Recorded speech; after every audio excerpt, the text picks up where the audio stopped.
Depuis 2016, nos voisins anglais s'inquiètent de voir disparaître leurs millionnaires à une vitesse alarmante. Entre 2017 et 2023, 15 700 riches résidents britanniques sont partis chercher de l'herbe verte ailleurs et on s'attend à un exode massif cette année estimé à 9 500 nouveaux départs. Considéré pendant des siècles comme une place mondiale pour les affaires, le Royaume-Uni n'a plus la cote auprès des plus fortunés qui lui préfèrent la météo et la qualité de vie de pays plus sûrs et plus accueillants. Et il affiche désormais un taux de fuite des ultra-riches plus important que celui de la Russie. À l'origine, le Brexit, bien sûr, mais pas seulement, puisqu'en réalité, l'Europe entière semble confrontée au même phénomène. Malgré tous ces efforts, notre bon vieux continent apparaît bien terne aux yeux des grandes fortunes et des multinationales, beaucoup plus mobile qu'avant. Elle n'hésite plus aujourd'hui à changer d'horizon dès que le temps se gâte, et contrairement à la légende qui circule à Bercy, ce n'est pas seulement pour des raisons fiscales. Dans cette vidéo, je vous propose de faire connaissance avec ceux qu'on appelle les super riches. Qui sont-ils et qu'est-ce qu'ils aiment faire dans la vie? Mais je vais surtout m'intéresser à ce qui leur fait peur, ce qui les pousse à faire leurs valises et quelles conséquences ça pourrait avoir sur l'Europe, en particulier sur la France, alors que l'une comme l'autre ne sont pas au mieux de leur forme. Et quand je commence à me servir moi aussi d'euphémisme, ça ne sent pas bon. Et juste avant de vous expliquer pourquoi, un petit mot pour notre partenaire de confiance et courtier favori, XTB.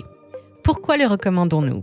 La raison est simple, XTB offre 0% de commission sur vos achats et ventes d'actions tant que vous investissez moins de 100 000 € par mois. Aussi, si vous souhaitez prendre le contrôle de votre portefeuille d'investissement, XTB est le courtier idéal. Imaginez plus de 3 500 actions et plus de 400 ETF à votre disposition à partir de 10 €, et ce, sans aucun frais comme mentionné. Si comme nous, vous aimez investir régulièrement de petites sommes pour optimiser votre prix d'achat, l'absence de frais chez XTB va vous aider à faire de meilleures performances à long terme. Et dernière nouveauté sur la plateforme, XTB vous verse désormais des intérêts pouvant aller jusqu'à 5% sur vos dépôts en dollars et en euros. Mais ce n'est pas tout, l'interface de XTB nommée X-Station est conçue pour être à la fois intuitive et puissante. Elle offre des outils d'analyse technique pour tous les niveaux, des débutants aux experts. Et si vous êtes sceptique, essayez-la par vous-même via leur compte démo, c'est totalement gratuit. Pour ceux qui se demandent comment la plateforme se rémunère, sachez que XTB propose également un compte CFD qui permet d'investir à la hausse ou à la baisse sur les indices, les crypto-monnaies telles que Bitcoin, Ethereum ou Ripple. Mais attention cependant, ce type d'investissement est risqué, réservé aux traders expérimentés et présente quant à lui des frais. Envie de découvrir XTB? Cliquez sur notre lien en description et bienvenue à tous sur Money Radar.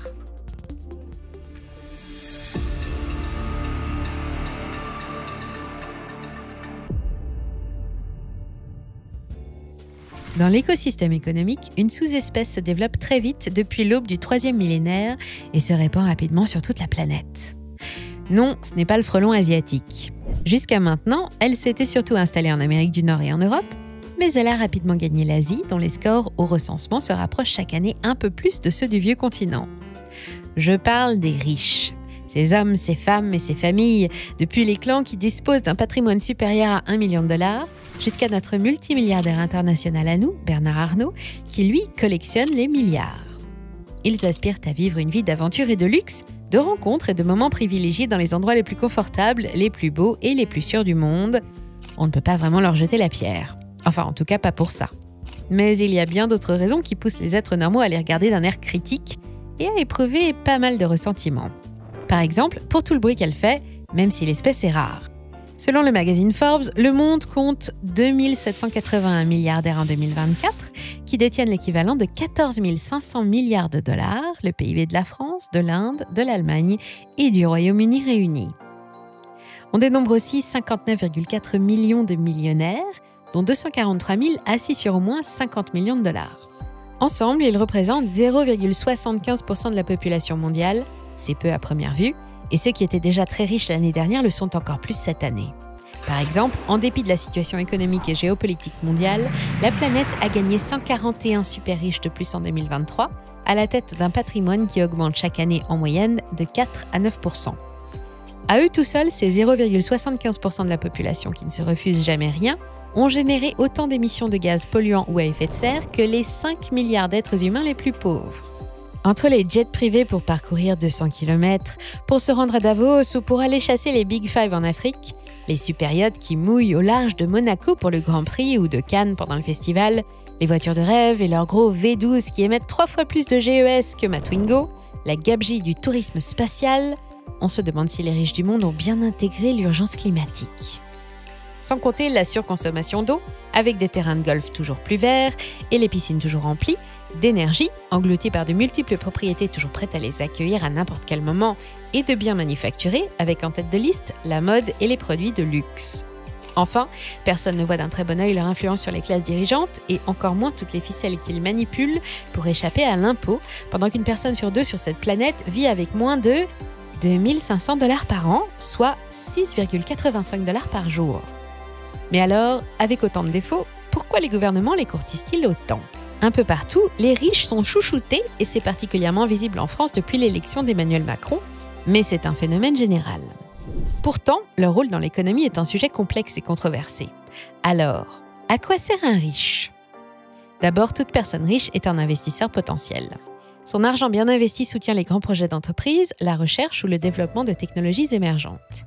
Il aide à la création de nouvelles richesses et favorise la réalisation de grandes découvertes. Ensuite, ces entreprises ou ces activités personnelles créent des emplois et ces dépenses bénéficient à d'autres secteurs par effet d'entraînement. Sans compter qu'un riche est souvent philanthrope. Sa fondation philanthropique finance des causes environnementales et sociales et décharge les États d'une part de leur responsabilité dans ces domaines. L'homme et la femme riches consomment aussi énormément. Ils sont par exemple les piliers de l'industrie du luxe, un marché de 1 500 milliards de dollars en 2023, qui devrait passer à 2 500 milliards dès 2027. Enfin, en théorie, comme ils gagnent beaucoup d'argent, les riches payent beaucoup d'impôts, indispensables pour faire tourner la société et prendre soin des plus faibles. Oui, j'ai bien dit en théorie, car dans la pratique, on sait tous que les choses sont bien différentes, que ce sont des champions de l'évasion fiscale, que la concentration des richesses a atteint des niveaux excessifs et creusé les inégalités, et que leur influence sur les politiques économiques est disproportionnée. Faut-il pour autant les combattre jusqu'à les faire disparaître, comme le suggère Marine Tondelier ? Nous allons voir ça. Revendiquons que nous ne voulons plus, en France, 2 milliardaires. Nous voulons 100 milliardaires. Faire fuir les riches, c'est plutôt simple, d'autant plus qu'ils sont beaucoup plus mobiles aujourd'hui qu'ils ne l'ont jamais été. Si demain toute la famille doit quitter Paris pour emménager à Singapour, l'opération se boucle en quelques heures seulement. On le constate depuis le Brexit avec les riches familles britanniques ou depuis les sanctions internationales contre la Russie, il ne leur faut pas une semaine pour retrouver leurs petites habitudes à l'autre bout du monde. Les assistés d'en haut, comme on les appelle depuis le petit peuple, n'aiment pas l'incertitude. Plus que les impôts, c'est la sécurité qui les pousse généralement à changer de décor, sécurité pour leur argent, pour leurs biens, leurs affaires et leurs personnes. Et non, contrairement à une croyance tenace dans la Macronie, la pression fiscale n'est pas le critère numéro 1, d'autant plus que les riches vivent dans un monde délirant, mais parfait pour eux, où le travail est beaucoup plus taxé que le capital. Dans la pratique, comparé à leurs revenus, ils payent peu d'impôts à titre personnel et leurs entreprises sont domiciliées dans des pays où la fiscalité est basse. Le jeu de la consolidation des bénéfices rend alors leur taxation impossible. C'est donc leur sécurité qui compte avant tout, et cette sécurité se définit en plusieurs points. D'abord, par la stabilité diplomatique. Les riches ne vivent pas sous les bombes, près de lignes de front ou dans une zone occupée par un envahisseur quel qu'il soit. Ensuite, par la stabilité sociale, pas question d'exposer ses richesses pendant une guerre civile ou des émeutes. Puis vient la stabilité économique qui garantit croissance, protection de l'épargne, inflation modérée et donc augmentation des profits. Enfin, un gouvernement en place ouvert à toutes leurs causes leur assure qu'aucune mesure réglementaire visant leur patrimoine ou leurs activités ne viendra assombrir leur ciel d'azur. Ils ont donc aussi besoin de stabilité politique. Quand un de ces critères n'est plus respecté, ils partent. Direction l'Australie, Singapour, les États-Unis, la Suisse, les Émirats, le Portugal ou bien sûr Dubaï. Ils y retrouvent la tranquillité, un environnement idéal pour faire des affaires, scolariser leurs enfants et obtiennent un accès aux technologies de pointe dans le secteur de la santé. Mais chasser les goinfres, comme certains le proposent, ce n'est pas une bonne idée. Nous l'avons vu, ils sont utiles à la bonne marche d'un pays et l'histoire le confirme. Quand les riches et les très riches s'enfuient d'un pays, la vie devient un peu plus dure pour ceux qui restent. Le Liban, Cuba, l'URSS, le Venezuela, l'Iran, la Chine de Mao ou la Grèce sont d'excellents exemples. La fuite des riches ne contribue pas à l'épanouissement des populations ni au rattrapage économique d'un pays en difficulté. Et justement, quand on parle de pays en difficulté, la France doit-elle se préparer à la fuite prochaine de ses classes supérieures ? On ne va pas se mentir, et ce n'est pas mon genre, on le sait, notre pays présente en ce moment plusieurs symptômes que les riches peuvent interpréter comme autant de signaux de départ. Faisons rapidement un petit tour de la situation actuelle. D'abord, il y a notre économie. Quand la croissance ne dépasse pas 0,9% en 2023 et que les prévisions de la Banque de France prévoient à peine plus 0,8% en 2024, on ne peut pas parler de récession, mais parler de croissance n'est pas plus raisonnable. Alors d'accord, bonne nouvelle, l'inflation est retombée à 2,2% en juin dernier, mais globalement, l'inflation cumulée sur ces 3 dernières années atteint 12,8%. Bien sûr, c'est une moyenne. Les prix des produits alimentaires ont bondi de 18%, avec en tête les œufs, les pâtes et les huiles, et ceux de l'énergie aussi, plus 44,5% pour l'électricité, plus 42% pour le gaz, après une hausse de 11% ce mois de juillet et des taxes qui ont doublé. Mais ces prix ne baisseront pas de sitôt. Il va donc falloir que l'économie s'ajuste, en particulier les salaires, à condition que les entreprises puissent payer. Du côté de l'emploi, les perspectives sont mauvaises et les promesses de réindustrialisation du pays se révèlent petit à petit comme autant de miroirs aux alouettes. L'indice PMI qui mesure l'activité industrielle se maintient obstinément en dessous du seuil de 50. Notre production industrielle continue de baisser, moins 2,3% en mai. C'est même l'un des pires scores de l'Union européenne. La France n'a toujours rien dans les mains pour se fabriquer ce dont elle a besoin. Résultat, le solde de notre balance commerciale avait touché le fond en 2022, quand il a grimpé à 2% de notre PIB.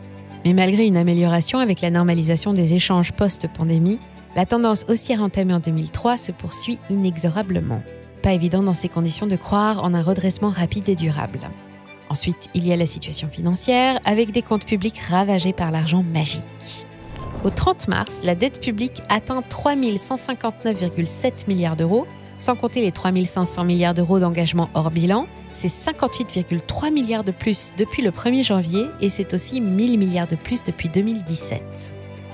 Et c'est ça le problème. Si à la rigueur cette dette publique avait généré une croissance forte, le plein emploi, un pouvoir d'achat formidable, une paix sociale, une stabilité politique, on pourrait dire bon finalement c'est pas si grave que ça. Mais c'est exactement l'inverse qui s'est produit. Cette dette n'a cessé d'augmenter et la variation du PIB qui en a suivi a été de plus en plus faible. À cause de cette dette démentielle qui augmente plus vite que son PIB, la France a dépensé près de 500 milliards d'euros ces 10 dernières années uniquement pour le remboursement des intérêts.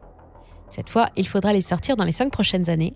Pas étonnant que l'Union européenne, la Cour des comptes et les investisseurs internationaux observent les différents plans d'austérité un peu sceptiques.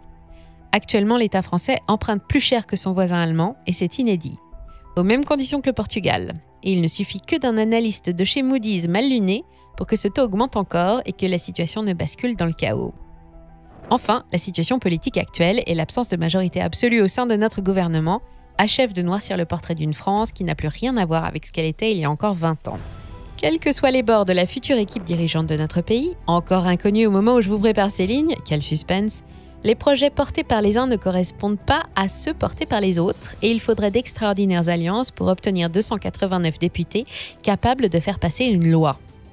On s'attend donc un peu partout à une nouvelle parodie de démocratie avec le grand retour de l'article 49.3 de la Constitution et des ordonnances gouvernementales. Si vous aimez l'action et les rebondissements, je vous conseille de ne pas rater les prochaines discussions pour la loi de finances 2025 en fin d'année. Néanmoins, parmi les projets du nouveau Front populaire, 182 députés, on retrouve le SMIC à 1 600 € et le gel des prix des matières premières, qui vont se traduire assez vite par une perte importante de compétitivité et une forte baisse de la rentabilité des entreprises françaises. Elles devront absorber le choc, licencier ou se déclarer en faillite. Et pour faire rentrer de l'argent en urgence dans les caisses avec une croissance molle comme une huître, c'est encore une fois la carte fiscale qui est brandie, dans un pays où les charges qui pèsent sur le travail dépassent déjà l'entendement. Je vous rappelle la stat qui tue. En France, les prélèvements obligatoires représentent 46% de notre PIB. Je vous laisse digérer. Nous sommes restés plus longtemps champions du monde des impôts que de football. Il n'y a pas besoin de maîtriser tous les rouages qui régissent la machine économique pour comprendre que notre activité va littéralement aller se briser sur ce mur de nouvelles décisions. Les riches et les investisseurs vont perdre confiance. La France devra emprunter plus cher, et sachant que chaque échéance est payée au moyen d'un nouvel emprunt, je vous laisse imaginer la suite. Mais avant que le pire n'arrive, une partie de nos riches capitaines d'industrie aura déjà déserté la place pour un environnement plus calme. Seulement cette fois, il pourrait se passer quelque chose de bien pire. Ils pourraient emmener avec eux toute une partie des classes moyennes supérieures. La France compte 53 milliardaires qui pour la plupart vivent déjà avec un pied en dehors de l'Hexagone et ne se bousculent pas au guichet du Trésor public. Mais elle compte aussi 3 890 riches vénards assis sur un magot de plus de 50 millions d'euros et 2 868 000 millionnaires. Enfin, on ajoute ces 4,7 millions de Français qui vivent avec au moins 2 fois le revenu médian. Cela paye tout plein pot et ils ont largement les moyens de partir ou de placer leur patrimoine bien à l'abri en dehors de nos frontières. Et ils sont excédés de débourser toujours plus, pendant que les hôpitaux, l'éducation nationale, les transports et la sécurité des personnes et des biens se dégradent inexorablement et que la dette explose. Pour le moment, le nombre de Français expatriés dans le monde reste stable, autour de 2,5 millions, dont 1,7 million officiellement déclarés, et difficile de savoir exactement combien vont décider de sauter le pas quand la loi de finances sera votée. Pour celles et ceux qui resteront, ce sera plus compliqué. Faillites et licenciements vont dégrader le pouvoir d'achat et la consommation intérieure va subir un grand coup d'arrêt. Selon les estimations, notre activité économique pourrait globalement reculer de 10 à 15% en 1 à 2 ans. Une nouvelle crise grecque, mais à la sauce française, bien poivrée, puisque notre pays pèse 10 fois la Grèce dans l'Union européenne. Une perspective qui a de quoi effrayer tous les riches ou moins riches qui vivent sur notre bon vieux continent. Ça ne pouvait pas tomber au plus mauvais moment. Allez, courage, c'est un mauvais moment à passer. La fuite des riches et avec eux, les classes moyennes supérieures n'est pas qu'une simple anecdote économique. C'est le symptôme d'un malaise plus profond qui touche l'Europe et particulièrement la France. Les conséquences d'un tel exode pourraient être dramatiques pour notre économie, déjà fragilisée par une dette colossale, une croissance anémique et des tensions sociales. Loin d'être uniquement motivé par des raisons fiscales, ce phénomène reflète une perte de confiance dans la stabilité et l'attractivité de notre pays. Il nous rappelle l'urgence de repenser le modèle économique et social pour créer un environnement favorable à l'investissement et à l'innovation, le tout sans passer par une fiscalité écrasante. L'enjeu n'est pas de retenir les riches à tout prix, mais de construire une économie dynamique et inclusive qui profite à tous. C'est un défi complexe, mais crucial pour l'avenir de notre pays et de l'Europe, et clairement le gouvernement français n'est pas du tout en état de le relever. C'est mon avis, mais je pense que le vôtre n'est pas très éloigné. Dites-moi ce que tout ça vous inspire, j'ai hâte de vous lire. Et avant de se quitter, n'oubliez pas d'aller faire un tour chez XTB si vous souhaitez acheter des actions ou ETF sans commission. Avec plus d'1 million de clients dorénavant, XTB fait des progrès cette année pour offrir la meilleure plateforme d'investissement en permettant aux clients d'effectuer des trades, d'investir et d'épargner. C'est pourquoi nous vous conseillons de rester attentifs aux annonces de la rentrée de ce courtier. Merci à toutes et à tous pour votre fidélité, aujourd'hui plus que jamais. Prenez bien soin de vous et je vous dis à très bientôt sur Money Radar.